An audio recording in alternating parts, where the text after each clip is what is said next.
इसलिए स्ट्रॉन्ग कर रहा है ताकि आने वाले टाइम पे अगर इसराइल सीरिया पे यानी शाम पे हमला करता है तो सीरिया के पास इतनी पावर हो कि वो उन हमले को एब्जॉर्व कर सके और बाद में काउंटर अटैक भी कर सके, एटलीस्ट वो उनको डिफेंस कर सके। ये बड़ी इंपॉर्टेंट चीज है। अगली बड़ी इंपॉर्टेंट चीज ये है कि इस टाइम जो है, देखिए मैं आप लोगों को ऑलरेडी बता चुका हूं कि जो अहमद उल शरा की हुकूमत आई है सीरिया में, ये बगैर अमेरिकी मदद के, बगैर सऊदी अरेबिया के आशीर्वाद से और बगैर तुर्की के आशीर्वाद की वजह से नहीं आ सकती, क्योंकि ये तीन बड़ी इंपॉर्टेंट गवर्नमेंट्स हैं इस पूरे रीजन में, एक अमेरिका, एक सऊदी अरेबिया और एक तुर्की। ये चाहते हैं किसी तरह कि जो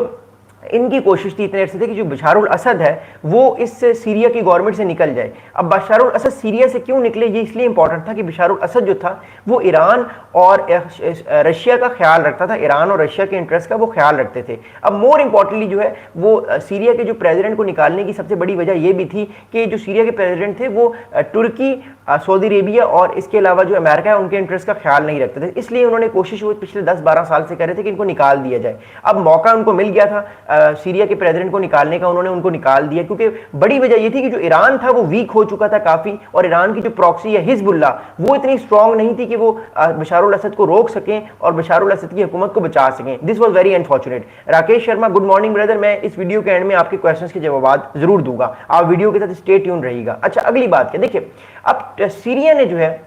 वो सीरिया और जो तुर्की का ये एग्रीमेंट हुआ है, म्यूचुअल जो है डिफेंस एग्रीमेंट जो हुआ है, ये एग्रीमेंट क्या है मैं आप लोगों को पढ़ के बताता हूं, आप लोग अपने क्वेश्चंस भी करते रहें। देखिए जो पहला जो एग्रीमेंट का पहला पॉइंट है तुर्की और सीरिया, वो ये है कि Turkey and Syria will regular exchange of military personnels to participate in special training courses aimed at raising operational readiness and enhancing the ability to work together. अच्छा, अब तुर्की और इस टाइम जो है वो सीरिया ये काम करेंगे कि तुर्की और सीरिया कोशिश ये करेंगे कि तुर्की और सीरिया अपने जो फौजी हैं, अपने मिलिट्री ऑफिसर्स हैं, उनका तबादला करेंगे, उनको एक्सचेंज करेंगे। बेसिकली चाह रहा है कि सीरिया के जो मिलिट्री फोर्सेस के जो ऑफिसर्स हैं वो बार बार तुर्की में जाएं और तुर्की उनको एक तरह से ट्रेन करे। आप लोगों को पता होगा जो जितने भी मिलिट्री लीडर्स होते हैं, मिलिट्री जो फोर्सेस के जनरल्स होते हैं, उनकी ट्रेनिंग की जाती है। उनकी ट्रेनिंग वेस्टर्न स्टाइल में इसलिए की जाती है ताकि वो आने वाले टाइम पे बहुत अच्छे तरीके से अपनी मिलिट्री को लीड कर सकें। तो सीरिया का मैं आपको ऑलरेडी बता चुका हूँ, सीरिया की मिलिट्री ऑलरेडी बहुत इनडिसिप्लिन और बड़ी वीक है।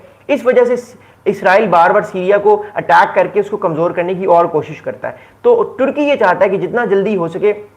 सीरिया जो है उसकी मिलिट्री स्ट्रांग हो, उसके जो मिलिट्री ऑफिसर्स हैं उनको ट्रेनिंग दी जाए और आने वाले टाइम पे वो उन अटैक्स को रिपल्स कर सकें। अगली बड़ी इंपॉर्टेंट इशू ये है कि जो सेकंड पॉइंट है इस एग्रीमेंट का, तुर्की और सीरिया का जो डिफेंस मेमोरेंडम है इसका सेकंड पॉइंट ये है कि Turkey will specialise skills training programmes in the fields of counter terrorism, mine clearance, cyber defence, military engineering, logistic and peace keeping operation in according with the international best practices. अब Turkey जो है वो क्या करेगा, Turkey ये करेगा कि वो सीरिया की जो मिलिट्री फौजें हैं, मिलिट्री जो टर्की की सीरिया की जो मिलिट्री है उसको सबसे पहले बताएगा कि आपने साइबर अटैक्स को डिफेंस कैसे करना है। देखिए इसराइल जो है वो इस टाइम क्या कर रहा है, इसराइल जब भी अटैक करता है ना सीरिया पे, वो सबसे पहले साइबर अटैक करता है सीरिया के कम्युनिकेशन सिस्टम्स पे, उनको जैम कर देता है। तो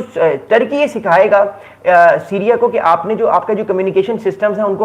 आपने कैसे जैम करने से बचाना है और कैसे आपने काउंटर करना है इन आने वाले टाइम पे साइबर अटैक्स को। कहने का मतलब ये कि टर्की जो है वो एक तरह से साइबर फोर्स बनाना चाह रहा है सीरियन आर्मी में, ताकि आने वाले टाइम पे अगर सीरिया पे कोई अटैक हो, साइबर अटैक हो, तो वो उसको बचा सके। अगला काम जो है क्या करेगा सीरिया टर्की के साथ, अगला काम सीरिया टर्की के साथ ये करेगा कि जो काउंटर टेररिज्म ऑपरेशन है उनमें उनकी मदद करेगा। अब काउंटर टेररिज्म ऑपरेशन इस टाइम सीरिया में किस चीज के खिलाफ किए जा सकते हैं, टर्की ये चाहता है कि सीरिया की आर्मी इतनी ताकतवर हो जाए कि वो हिजबुल्ला और इसके अलावा जो कुर्दिश फोर्सेस हैं उन पर अटैक कर सके, क्योंकि जो कुर्दिश फोर्सेस हैं ना वो छुप जाती हैं बार बार सीरिया में जाके, पहले वो अटैक करती हैं तुर्की के बॉर्डर पे, फिर वो सीरिया में जाके छुप जाती हैं। तो फिर टर्किश गवर्नमेंट को अपनी फौजों को सीरिया के अंदर भेजना पड़ता है और ऑपरेशन करना पड़ता है, जो उनके लिए बड़ा खतरनाक और बड़ा नुकसानदेह है। दैट्स रीजन वाई तुर्की बार बार नहीं चाहता कि वो बार बार अपने बॉर्डर से निकल के बार बार सीरिया के बॉर्डर्स में जाके इन सारे कुर्दिश फाइटर जेट्स के खिलाफ जो फाइटर्स हैं इनके खिलाफ एक्शन ले। इसलिए तुर्की ये चाहता है कि वो सीरिया की आर्मी को इतना स्ट्रॉन्ग कर दे कि आने वाले टाइम पे जो सीरिया की आर्मी है वो कुर्दिश लोगों को मार दे और सीरिया के इंटरेस्ट का ख्याल रखे, और मोर इंपॉर्टेंटली हिजबुल्ला को भी वो मारे, क्योंकि हिजबुल्ला ईरान की प्रॉक्सी है। अगला बड़ा इंपॉर्टेंट स्टेटमेंट ये है कि जो टर्की है वो एक और चीज में ट्रेनिंग देगा सीरिया की मिलिट्री को, और वो चीज ये है कि टर्की ये करेगा कि they will provide technical assistance, sending